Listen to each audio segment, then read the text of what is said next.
हरिः ॐ स्वस्ति न इन्द्रो वृधश्रवाः स्वस्ति नः पूषा विश्ववेदाः स्वस्ति नस्तार्क्ष्यो अरिष्टनेमिः स्वस्ति नो बृहस्पतिर्दधातु ॐ पयः पृथिव्याम् पय ओषधेऽपयो दिव्यन्तरिक्षे पयोधाः पयस्वतेः प्रदिशः सन्तु मह्यम् ॐ विष्णोररागमसि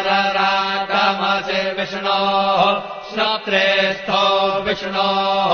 शूरसि विष्णोर्ध्रुवोऽसि वैष्णवमसि विष्णवे त्वा ॐ मद्भिर्देवता वातो देवता सूर्यो देवता चन्द्रमा देवता वसवो देवता रुद्रा देवता नित्या देवता मरुतो देवता विश्वे देवा देवता बृहस्पतिर्देवतेन्द्रो देवता वरुणो